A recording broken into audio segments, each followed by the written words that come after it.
me llamo Claire Donovan. Tengo 36 años, y aprendí de la peor manera que un regalo puede verse hermoso por fuera, pero esconder algo tan cruel que puede destruir a una familia para siempre. Aquella tarde, mi hija llegó a casa mucho más temprano de lo normal. Escuché la puerta abrirse y luego un sonido pequeño en el pasillo. No era un grito, ni siquiera un llanto. Era esa respiración rota que hace un niño cuando está tratando con todas sus fuerzas de ser valiente. Cuando volteé, ahí estaba ella, todavía con su abrigo de invierno puesto, los ojos hinchados de tanto llorar, y una caja plateada envuelta entre sus brazos. No corrió hacia mí como siempre. Solo me extendió la caja, como si pesara demasiado para sus pequeñas manos, aunque apenas era más grande que una caja de zapatos. Le pregunté qué había pasado, pero solo negó con la cabeza y susurró. Me dijeron que te la diera, y que no exageraras. En ese momento, sentí como se me helaba el estómago. Mis padres siempre habían criticado mi matrimonio, mi trabajo, mi casa, prácticamente cada decisión que había tomado en mi vida. Pero usar a mi hija como mensajera, eso era algo completamente diferente. La senté en el sofá, revisé su carita, sus brazos, sus manos, y le prometí que estaba a salvo. Luego abrí la caja. Al principio, no entendía lo que estaba viendo. Pero después vi los pedazos rotos, las marcas rojas, la nota doblada debajo, y algo escondido adentro que jamás debió estar cerca de una niña. Tomé mi teléfono de inmediato, incluso antes de llamar a mi esposo. Para cuando mi mejor amiga llegó, un oficial de policía ya estaba entrando en mi sala. Y justo cuando pensé que ya había descubierto lo peor, mi esposo entró a casa, se quedó congelado en la puerta y miró a la persona que estaba junto a mí. Su rostro se puso pálido mientras decía: ¿Qué hace él aquí? Pero antes de contarte qué había dentro de esa caja. ¿Y por qué esa sola frase cambió todo para siempre? Dime, ¿cómo está el clima hoy donde tú estás? ¿Está tranquilo donde estás, o también se siente como si se acercara una tormenta?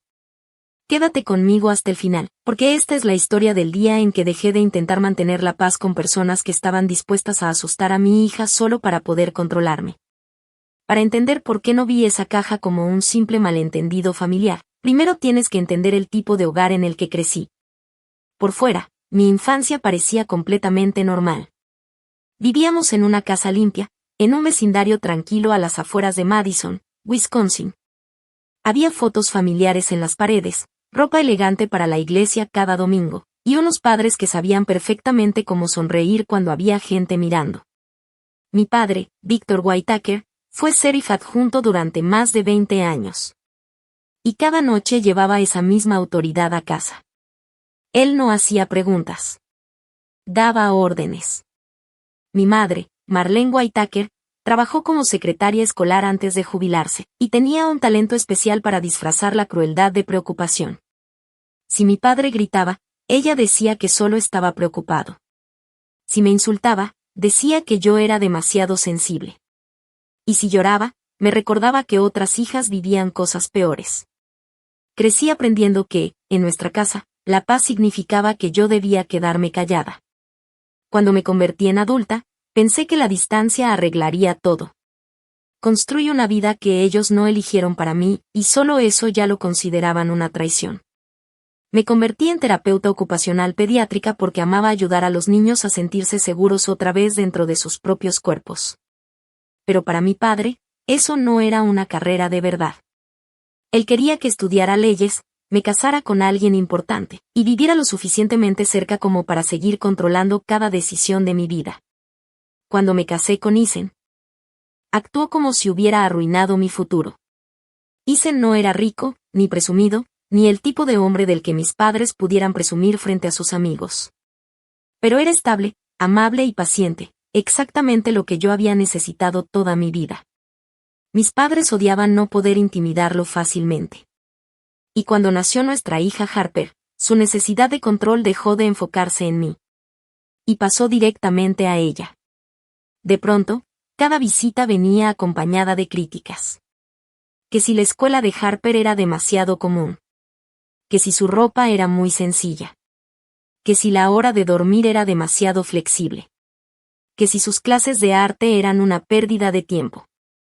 Mi madre le sonreía dulcemente a Harper, pero después me susurraba que la estaba criando demasiado débil. Mi padre siempre repetía: una niña necesita disciplina. Pero lo que en realidad quería decir era obediencia. Cuando Harper cumplió 6 años, reduje el contacto con mis padres tanto como pude sin provocar una guerra familiar. Podían verla en días festivos, algunos cumpleaños, pero siempre conmigo o con Isen presentes. Nunca podían llevársela a dormir. Nunca podían recogerla de la escuela. Y jamás podían corregirla o disciplinarla. Durante un tiempo, ese acuerdo funcionó, principalmente porque a mis padres todavía les importaba parecer buenos abuelos frente a los demás. Pero entonces Isen recibió una oferta de trabajo en Denver. Era la clase de oportunidad con la que muchas familias sueñan. Mejor sueldo. Mejor horario. Un vecindario más seguro. Buenas escuelas. Y la posibilidad de que Harper creciera lejos de la sombra constante de mis padres. Les contamos durante una cena de domingo, pensando que estarían tristes, pero educados. Mi madre se quedó en silencio. Mi padre dejó el tenedor sobre la mesa y miró a Isen como si hubiera cometido un delito. Luego me miró a mí y dijo: no vas a llevarte a mi nieta solo porque tu marido tuvo suerte. Recuerdo a Harper quedándose completamente quieta en su silla. Recuerdo a Isen buscando mi mano debajo de la mesa. Y recuerdo el momento exacto en que entendí algo aterrador. Mi padre no dijo su hija. Ni siquiera dijo tu hija. Dijo mi nieta. Como si Harper fuera una propiedad suya. Debí entender en ese instante que nuestra mudanza iba a sacar lo peor de ellos. Pero todavía quería creer que incluso mis padres tenían límites. Estaba equivocada.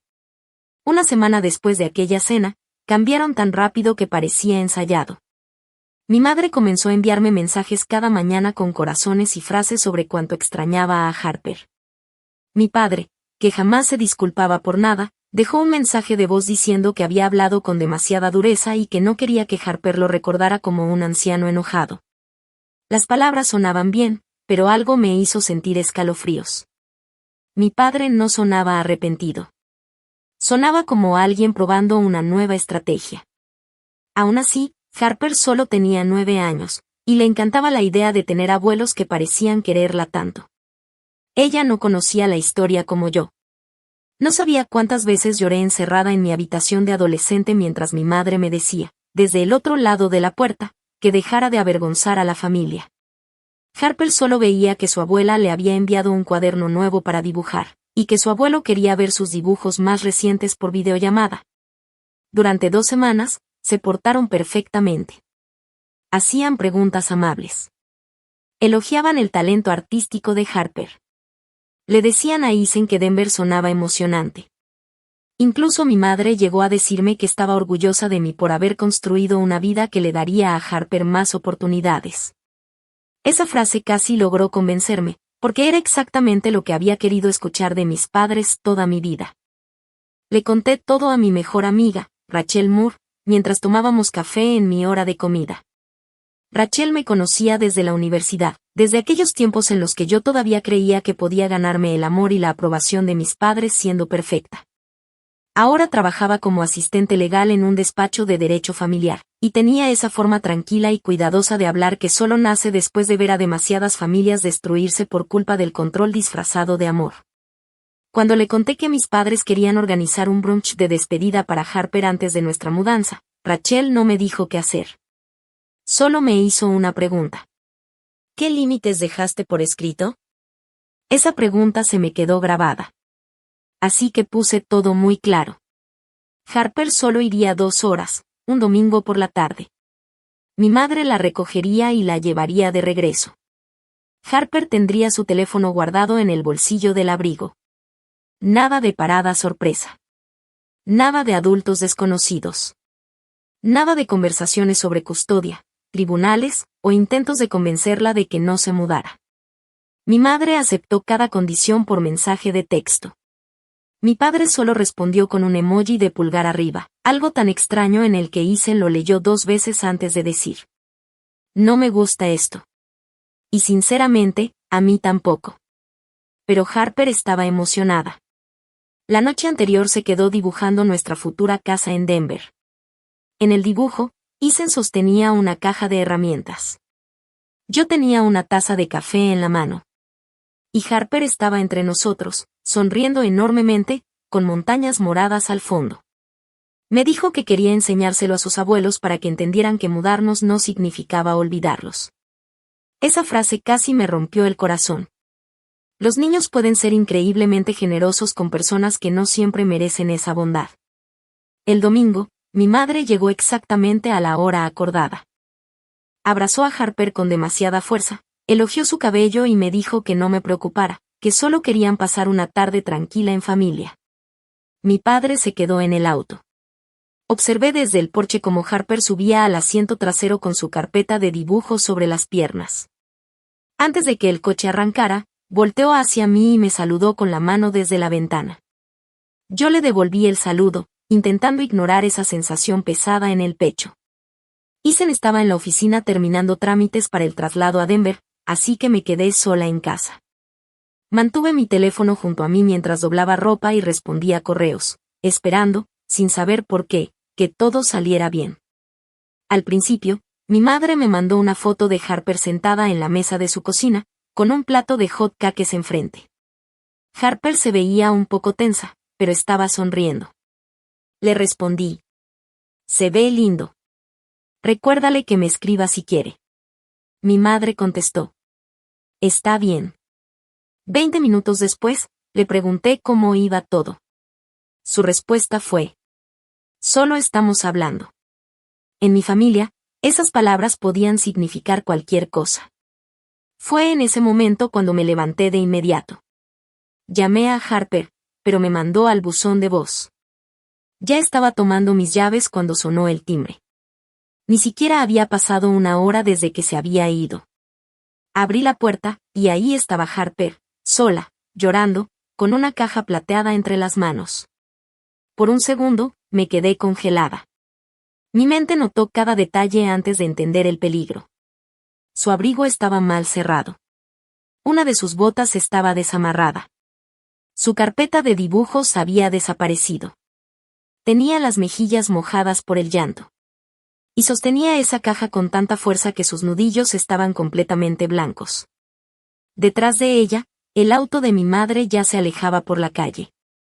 No la acompañó hasta la puerta. No me llamó. Simplemente dejó a mi hija llorando en mi entrada. Y se fue.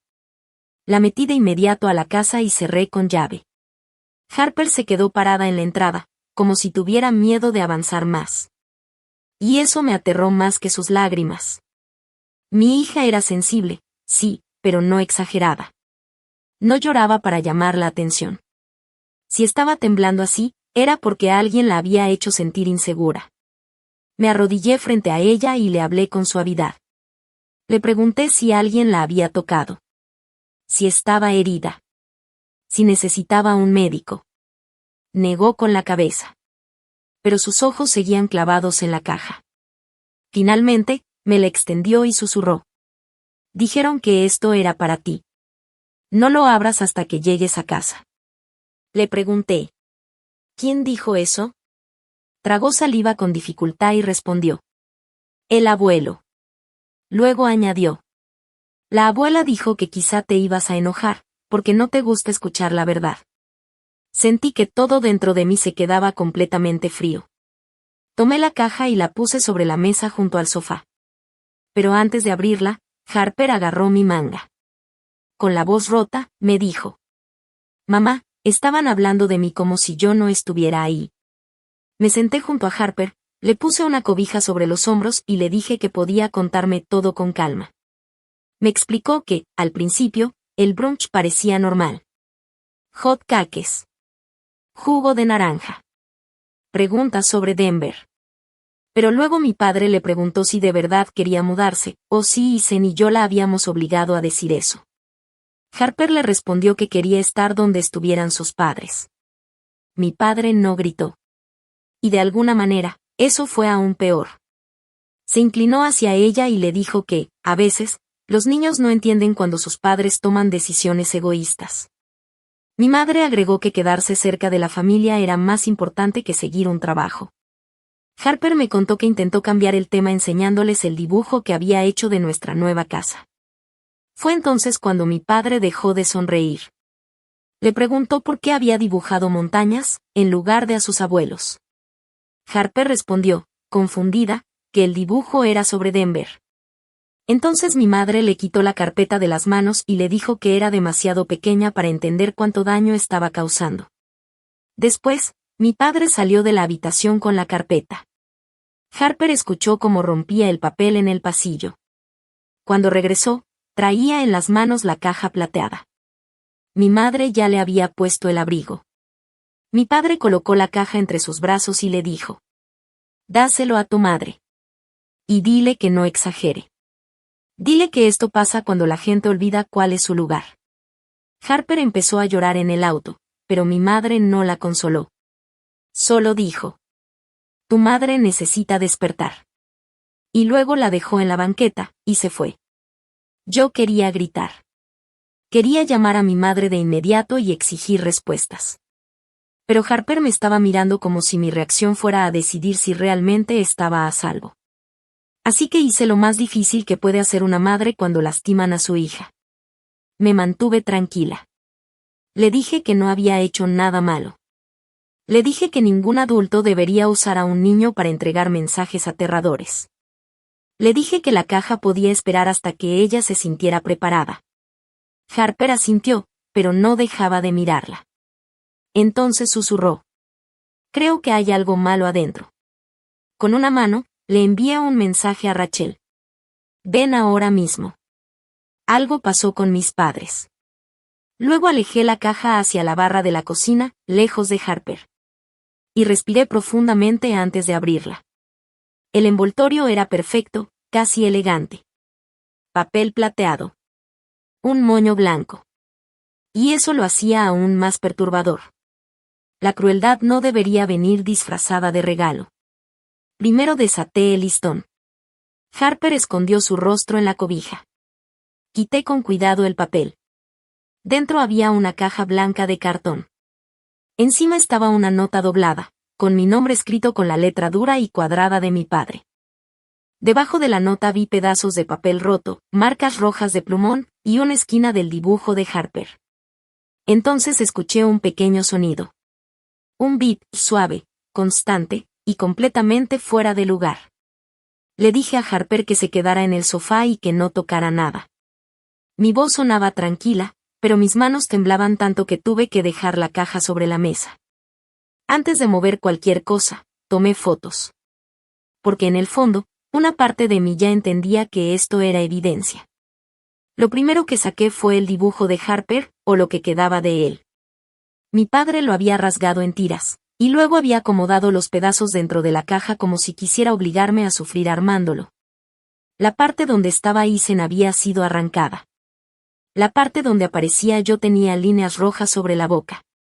Y la pequeña figura dibujada de Harper había sido recortada por completo, separada de nosotros. Había vivido manipulación toda mi vida. Pero verla dirigida hacia mi hija hizo que me ardiera el pecho. Debajo del dibujo estaba el conejito de peluche de Harper. El mismo que había olvidado en casa de mis padres 3 meses atrás. Ella había preguntado por él 2 veces, y mi madre siempre dijo que no lo encontraba. Ahora estaba ahí. Dentro de la caja. Con el vientre abierto, y cosido de nuevo con grueso hilo negro. Alrededor de las puntadas habían dibujado con marcador rojo para simular sangre. Escuché a Harper hacer un pequeño sonido de miedo detrás de mí. Y rápidamente giré la caja para que no siguiera viendo. Entonces volvió el beat.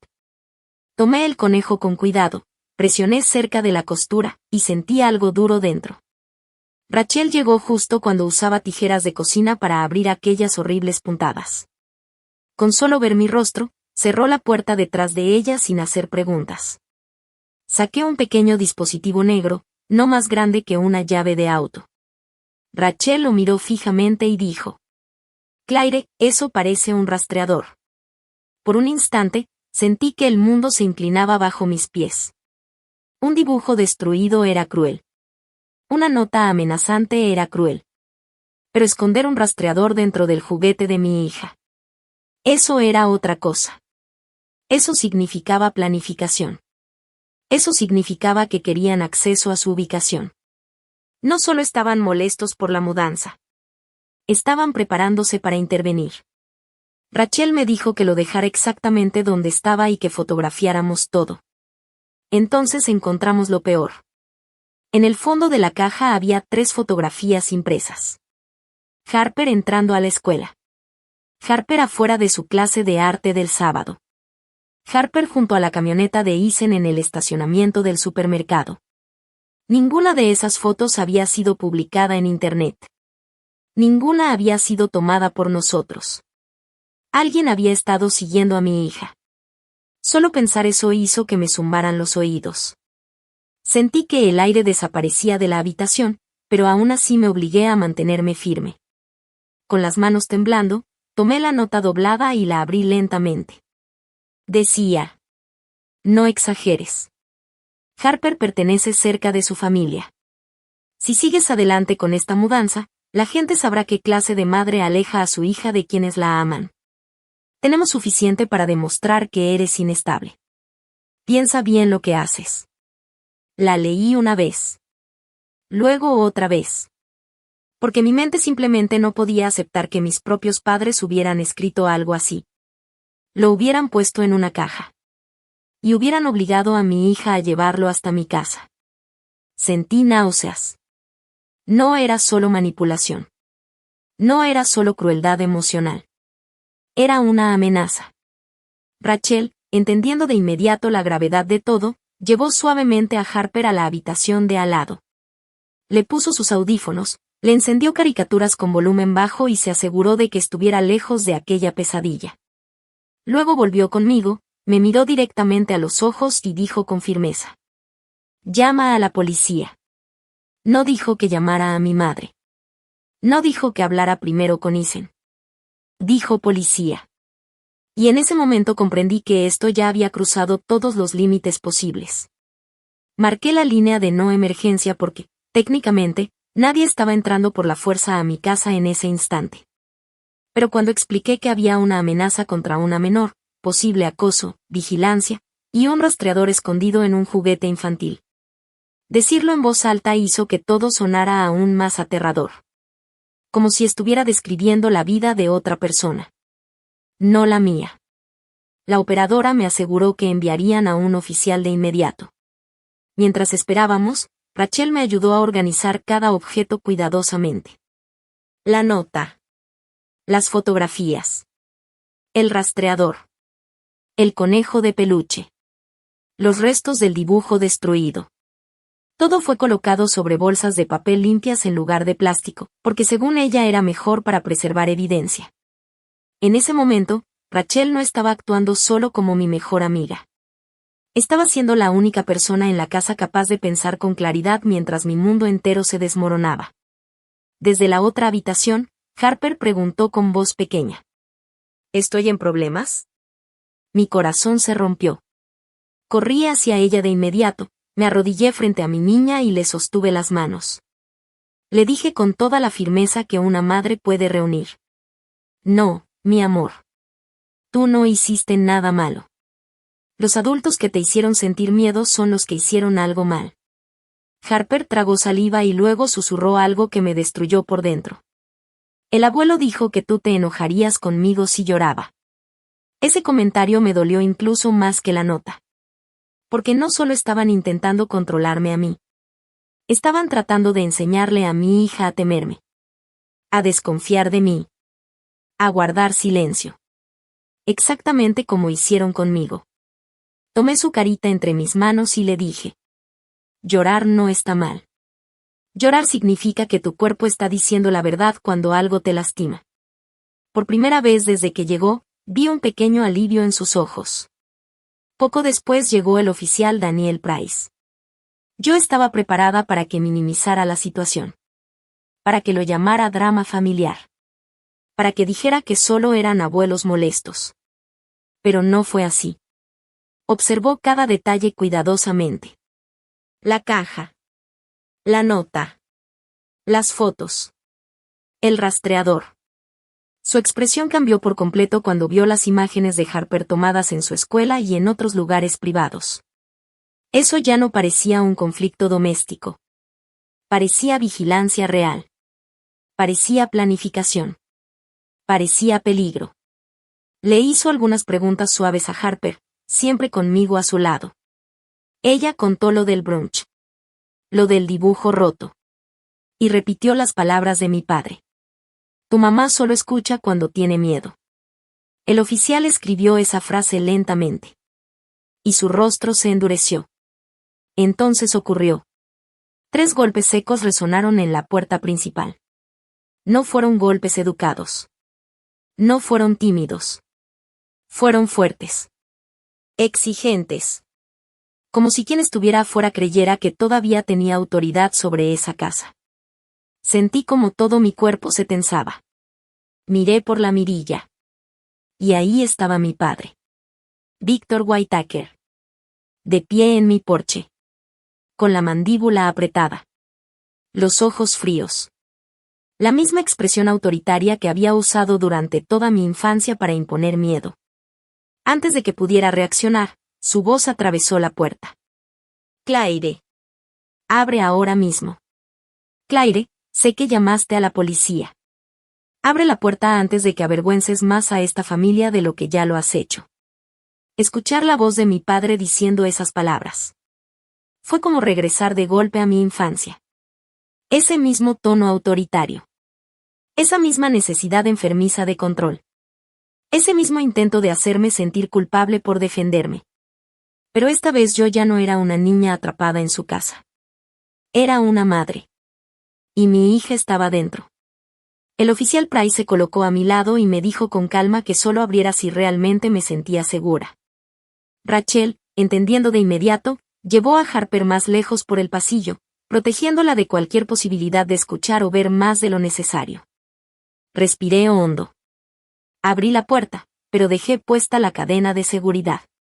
Mi padre estaba ahí, de pie en el porche, con la misma postura rígida que usó durante toda mi vida para intimidar.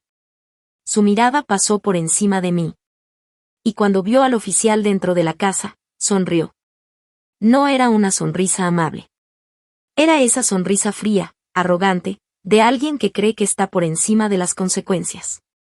Como si todo aquello fuera una simple molestia menor. Como si aún pensara que podía controlar la narrativa. Dijo, con voz calculadamente tranquila. Solo vine a explicar un asunto familiar. El oficial Price respondió de inmediato. De un paso atrás, señor. Pero mi padre no se movió. Ni un centímetro. En cambio, levantó ligeramente la barbilla y dijo. Soy su padre. Tengo derecho a estar aquí. Derecho. Siempre hablaba de derechos. Nunca de respeto. Nunca de límites. Nunca de daño. Justo en ese momento, escuché el sonido familiar de la camioneta de Isen entrando rápidamente al driveway. Mi corazón dio un vuelco. Isen había salido del trabajo apenas después de recibir mi mensaje. Ven a casa ahora. Solo 3 palabras. No tuve tiempo para explicar más. Seguramente pensó que habría una discusión. Tal vez otra pelea emocional con mis padres.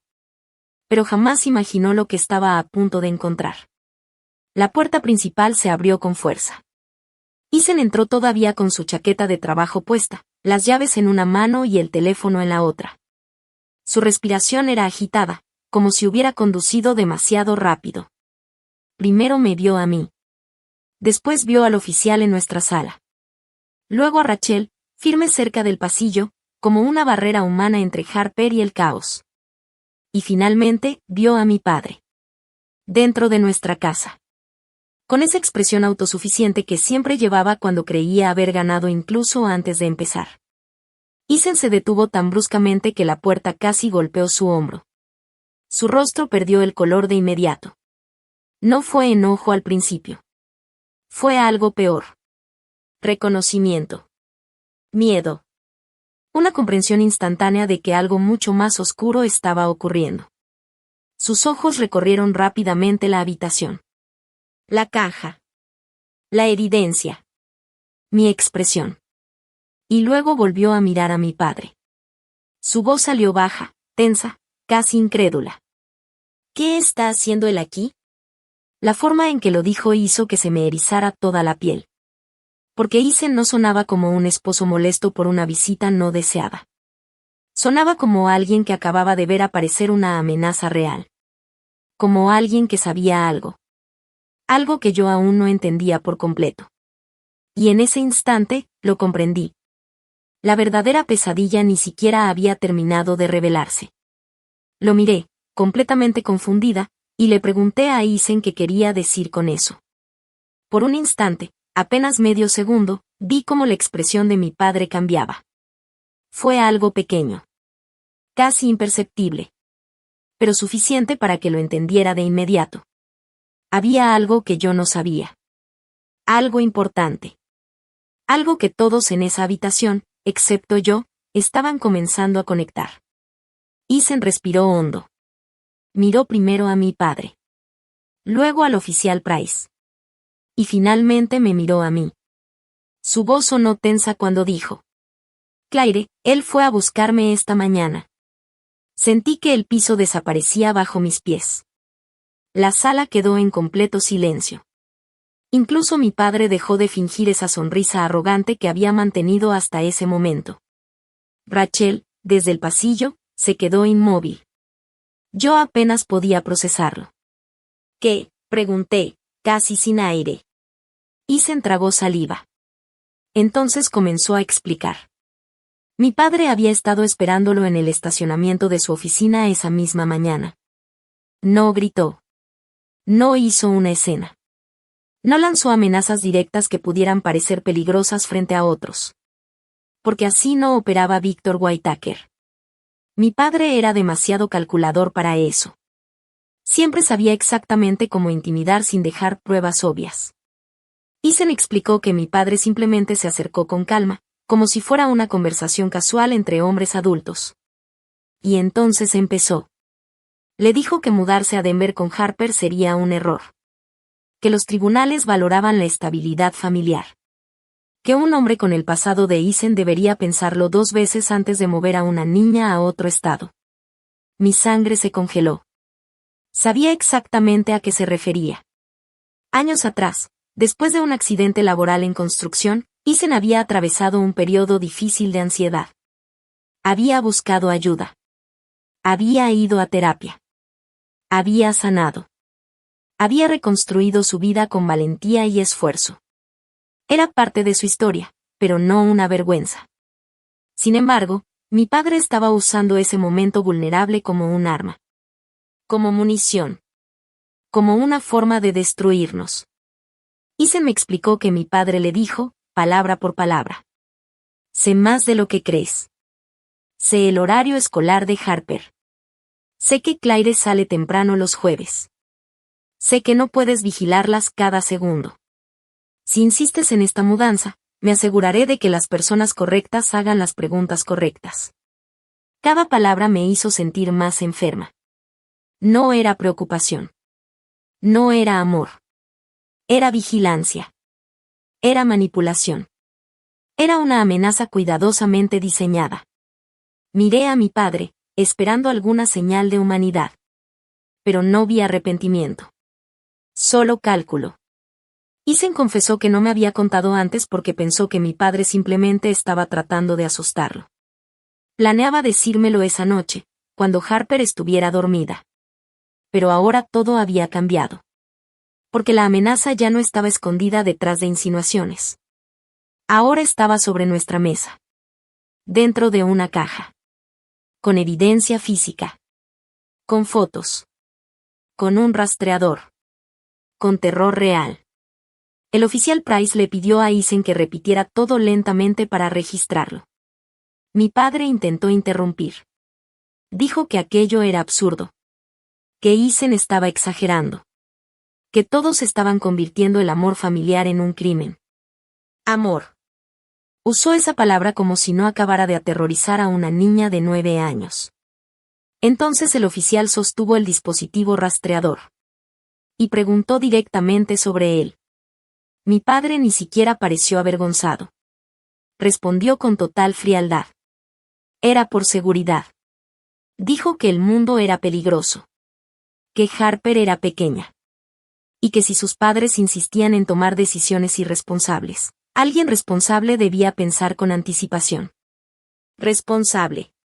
Como si esconder vigilancia en un juguete mutilado fuera protección. Lo miré directamente y, por primera vez en años, no sentí miedo. Solo rabia. Le pregunté por qué, si todo era por seguridad, escondió el rastreador dentro de un peluche destripado, acompañado de dibujos rotos y una nota amenazante. La respuesta de mi padre fue inmediata. Fría. Cruel. Y reveladora. Me señaló con el dedo, como cuando era niña, y dijo. Porque tú no escuchas, a menos que alguien te obligue a escuchar. Y ahí estaba. La verdad completa. Nunca quiso proteger a Harper. Nunca quiso ayudarnos. Nunca quiso mantener a la familia unida. Solo quería control.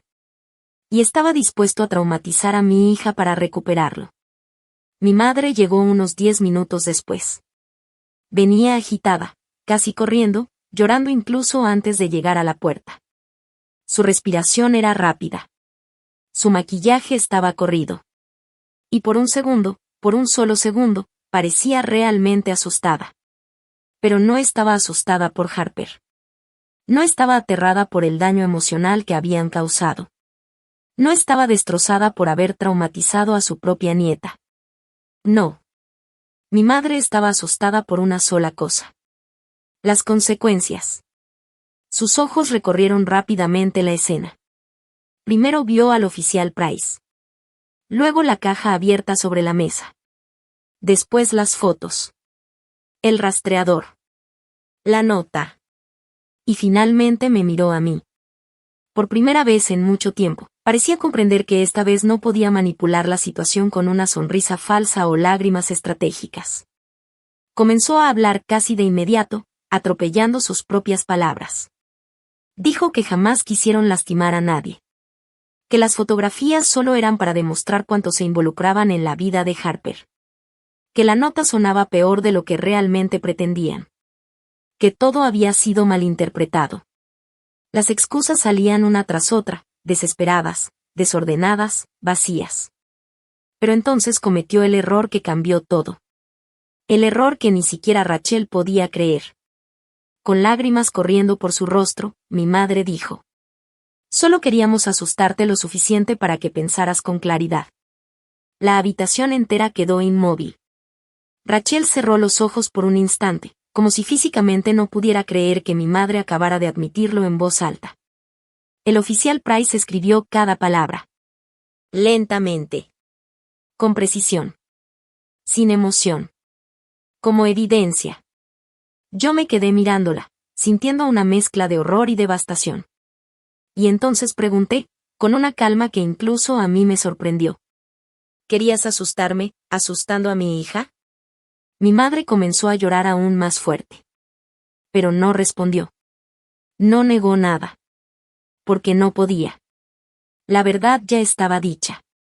Y en ese silencio, quedó todo claro. Sí.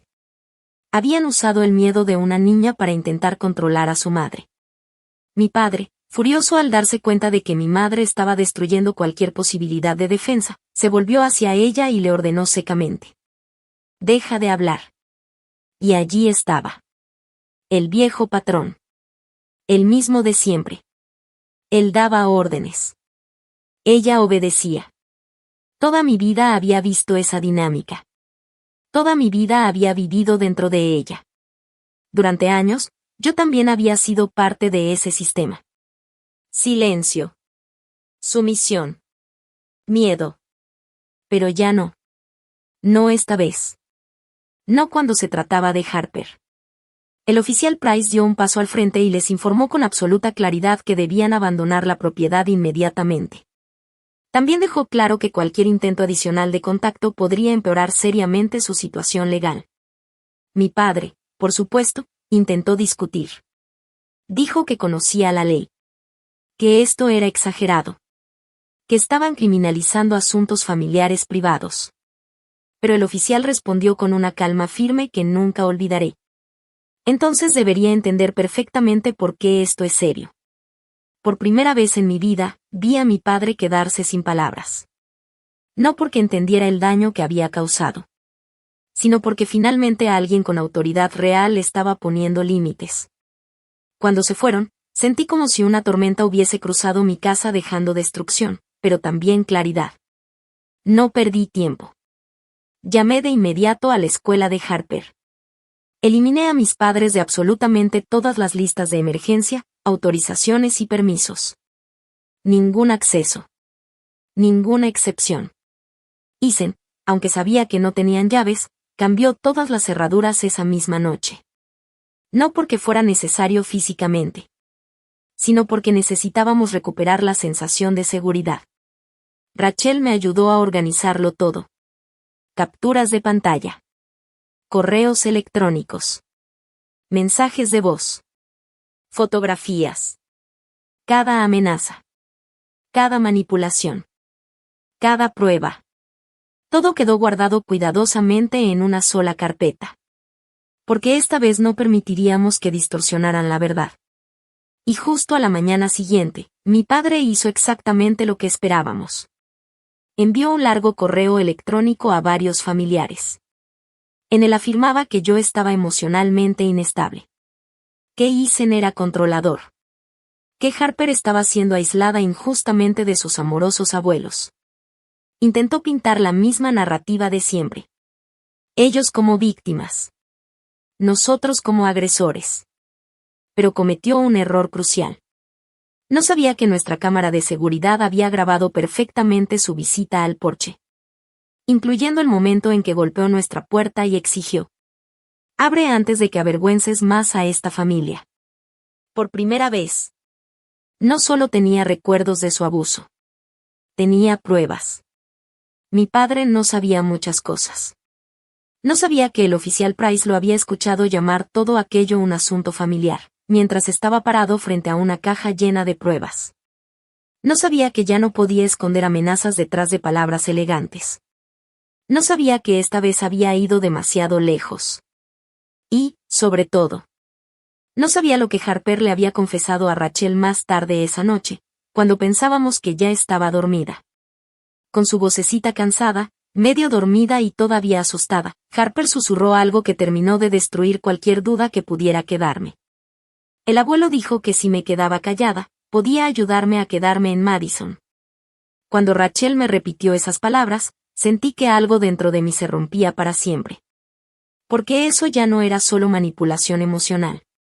No era solo intimidación. Era un intento directo de influir en mi hija. De separarla de nosotros. De enseñarle a guardar secretos. De convertirla en una herramienta dentro de su necesidad enfermiza de control. Y en ese instante desapareció cualquier último rastro de culpa. Cualquier deseo de mantener la paz. Cualquier esperanza de reconciliación. Habían terminado. 2 días después, se organizó una reunión familiar en casa de mi tía. No porque yo quisiera arreglar las cosas. No porque buscara paz. Y definitivamente no porque creyera que mis padres merecían otra oportunidad. La reunión ocurrió porque ellos ya habían comenzado a difundir mentiras entre la familia. Y yo quería que la verdad se dijera una sola vez. Claramente. Con testigos. Sin posibilidad de distorsión. La sala estaba llena de tensión desde el momento en que llegamos. Mi padre entró con la seguridad arrogante de siempre. Como si aún creyera que podía dominar la narrativa. Como si su voz siguiera siendo ley. Mi madre llegó detrás de él, mucho más callada, más pequeña, como una sombra desgastada por sus propias decisiones. Eason se sentó a mi lado. Firme. Silencioso. Inquebrantable. Rachel también estuvo presente.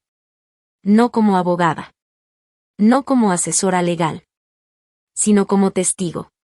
Como alguien que había visto aquella caja antes de que nadie pudiera acusarme de exagerar o inventar. Mi padre comenzó, por supuesto, con un discurso grandioso sobre derechos familiares. Habló de tradición, de abuelos amorosos, de una hija ingrata manipulada por su esposo. Lo dejé hablar. No lo interrumpí. No porque lo respetara, sino porque quería que todos escucharan exactamente quién era. Cuando terminó, Isen simplemente reprodujo la grabación de nuestra cámara de seguridad. La habitación quedó en silencio absoluto. La voz de mi padre resonó claramente. Abre antes de que avergüences más a esta familia. No había contexto que pudiera salvarlo. No había sonrisa que pudiera suavizarlo. No había manipulación posible. Después, Rachel colocó sobre la mesa las fotografías impresas. La caja. La nota. El conejo mutilado. El rastreador. Las imágenes de Harper siendo vigilada. Todo quedó expuesto. Visible. Innegable. Y entonces ocurrió algo que jamás olvidaré. Nadie defendió a mi padre. Ni una sola persona. No hubo excusas. No hubo seguro, hubo un malentendido. No hubo intentos de justificarlo. Solo silencio. Un silencio pesado, lleno de verdad. Mi padre, al darse cuenta de que estaba perdiendo el control, cambió. Su rostro se puso rojo. Golpeó la mesa con tanta fuerza que varios familiares se sobresaltaron. Y gritó: «Ella es mi nieta». Durante años, esa clase de explosión me habría hecho encogerme. Me habría hecho llorar. Me habría hecho callar. Pero no esta vez. Me puse de pie. Lo miré directamente a los ojos. Y con una calma que venía de años de dolor finalmente convertido en fuerza, dije: «No. Ella es mi hija. Y nunca volverás a usarla para controlarme». La habitación quedó completamente inmóvil. Porque por primera vez, alguien le había quitado el poder. Esa fue la última vez que mi padre estuvo en la misma habitación que Harper. A la mañana siguiente, Isen y yo presentamos una solicitud de orden de protección temporal con ayuda de una abogada local recomendada por Rachel. Llevamos absolutamente todo. La nota amenazante. Las fotografías. El rastreador. La grabación del timbre. Los correos electrónicos. Las capturas de pantalla. El informe del oficial Price. La declaración de Isen sobre la amenaza en el estacionamiento. Y lo más doloroso de todo. El testimonio de Harper. Odié profundamente que las palabras de mi hija tuvieran que convertirse en documentos legales. Que su miedo tuviera que archivarse. Que su inocencia dañada tuviera que presentarse como evidencia. Pero entendí algo importante. Proteger a un hijo a veces significa documentar verdades que rompen el corazón. Aunque duela leerlas. Aunque duela admitirlas. El tribunal concedió restricciones temporales mientras revisaban el caso. Mis padres no podían contactar a Harper. No podían acercarse a nuestra casa. No podían presentarse en su escuela. No podían enviar regalos a través de familiares. No podían manipular desde las sombras. Por primera vez, había límites reales. Esperaba que mi madre suplicara.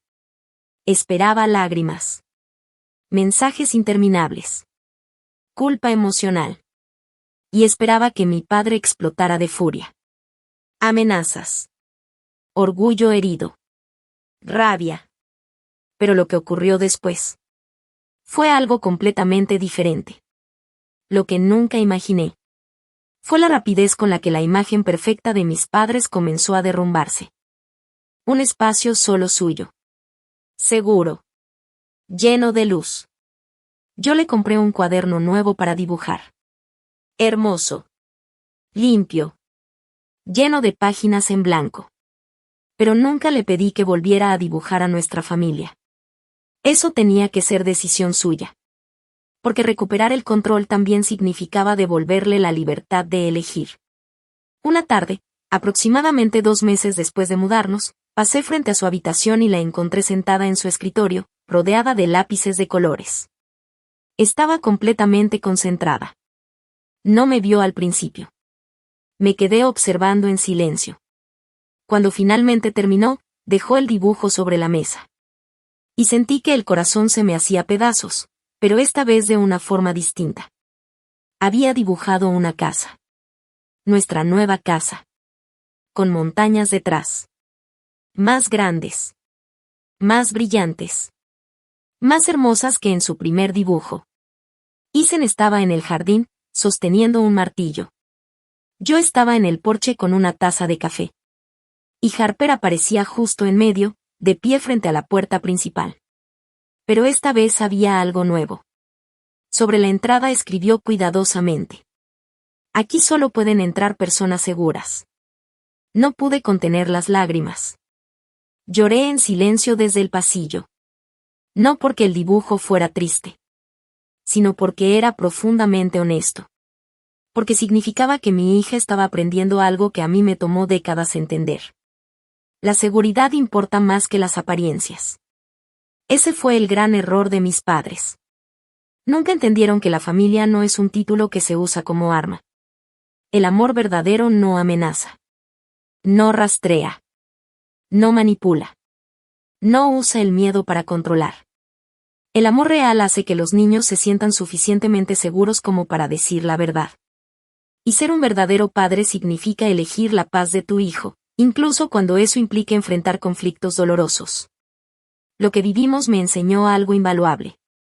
La educación no solo ocurre en una escuela. También ocurre cuando los niños observan a los adultos establecer límites. Decir la verdad. Proteger a los vulnerables. Harper aprendió que su voz importa. Yo aprendí que mantener la paz con personas dañinas puede costarle a un niño su sentido de seguridad. Y Ethan aprendió que incluso el silencio bien intencionado puede permitir que el peligro permanezca oculto demasiado tiempo. No somos una familia perfecta. Pero somos una familia mucho más segura ahora. Mis padres intentaron usar el miedo para mantenernos cerca. Pero al final, fue ese mismo miedo el que me mostró exactamente qué tan lejos necesitábamos ir. Y si alguna vez alguien te ha dicho que poner límites te convierte en una persona cruel, recuerda esto. Los límites no destruyen familias sanas. Los límites revelan que relaciones dependían de tu silencio para sobrevivir. Nuestro equipo trabaja con dedicación para crear historias de venganza llenas de emoción, conflicto y mensajes profundos que realmente hagan reflexionar a quienes las escuchan. Esta historia es completamente ficticia y fue escrita únicamente con el propósito de compartir lecciones importantes a través de una narrativa entretenida. Esperamos que inspire a cada persona que la escuche a valorarse, proteger su paz. Y nunca permitir que personas tóxicas definan su valor. Con el paso del tiempo, nuestra vida en Denver empezó a sentirse menos como una huida, y más como un verdadero nuevo comienzo. No fue inmediato. Sanar nunca lo es. Hubo noches en las que Harper despertaba sobresaltada después de una pesadilla. Días en los que revisaba 2 veces las cerraduras. Momentos en los que una simple llamada de un número desconocido hacía que mi pecho se apretara. Pero poco a poco, el miedo dejó de gobernar nuestra casa. Y en su lugar comenzó a crecer algo más fuerte. Paz. Una paz real. No esa falsa tranquilidad que yo había conocido en la casa de mis padres, donde el silencio era obediencia y el miedo se confundía con respeto. No. Esta era una paz construida con verdad. Con seguridad. Con amor genuino. Ethan se convirtió aún más en el corazón estable de nuestro hogar. Cada mañana ayudaba a Harper con el desayuno, la llevaba a la escuela y nunca dejaba pasar una oportunidad para recordarle cuánto la amábamos. Yo seguí con terapia también, porque entendí algo importante. No solo Harper necesitaba sanar. Yo también tenía heridas de infancia que finalmente debía enfrentar. Por primera vez en mi vida, dejé de intentar convertirme en la hija perfecta para personas que jamás supieron amar de forma sana. Y comencé a convertirme en la madre que mi hija necesitaba. Eso lo cambió todo. Con el tiempo, Harper volvió a reír con esa libertad que antes parecía rota. Hizo nuevos amigos. Se enamoró de sus clases de arte otra vez. Y llenó nuestra casa de dibujos nuevos. Montañas. Flores. Ventanas abiertas. cielos enormes. Pero nunca más dibujó jaulas invisibles disfrazadas de familia. Meses después, recibimos la noticia de que la orden de protección se extendería oficialmente. El juez revisó toda la evidencia y dejó claro que las acciones de mis padres representaban manipulación emocional y comportamiento preocupante hacia una menor. Mis padres perdieron legalmente cualquier acceso no autorizado a Harper. Mi padre, por supuesto, intentó seguir controlando la narrativa. Pero cada mentira que contó se derrumbó frente a hechos documentados. Su reputación, esa que había protegido durante décadas, comenzó a desmoronarse bajo el peso de sus propias decisiones. Y aunque eso nunca fue mi objetivo, mentiría si dijera que no sentí justicia.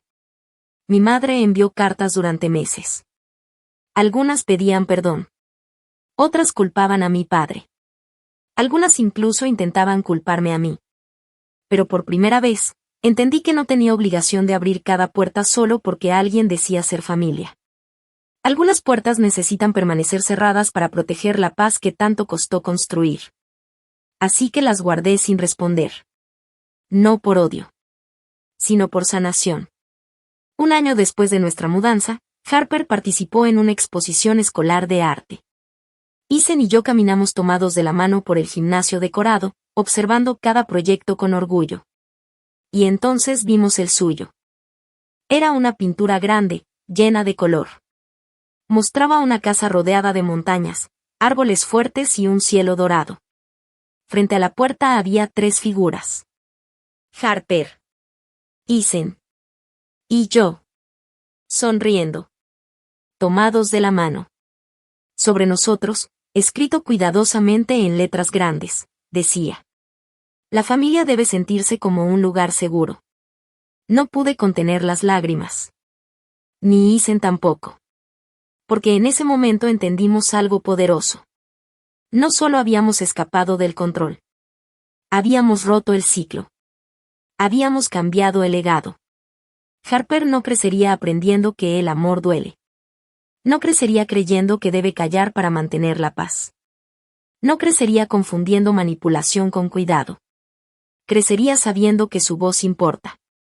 Que sus límites importan. Que el amor real jamás exige miedo para sobrevivir. Y esa fue nuestra verdadera victoria. No fue ganar una batalla legal. No fue exponer mentiras familiares. No fue ver caer una reputación falsa. Fue algo mucho más importante. Fue darle a nuestra hija una vida donde pudiera sentirse segura siendo exactamente quien es. A veces, las personas más peligrosas no son extraños. A veces comparten tu apellido. A veces se esconden detrás de frases como solo queremos lo mejor para ti. Pero el verdadero amor nunca destruye para controlar. Nunca amenaza para conservar cercanía. Nunca exige silencio para mantener una imagen. Si alguien necesita tu miedo para mantener su lugar en tu vida, eso no es amor. Es poder. Y el día que eliges proteger tu paz, incluso si eso significa alejarte de quienes te criaron, no estás destruyendo a tu familia. Estás construyendo una más sana. Hoy, cuando Harper me abraza antes de dormir, cuando Isen sonríe desde la cocina, cuando nuestra casa se llena de seguridad en lugar de ansiedad, sé que tomé la decisión correcta. Porque romper ciclos tóxicos no siempre se siente valiente al principio. A veces se siente aterrador. A veces se siente solitario.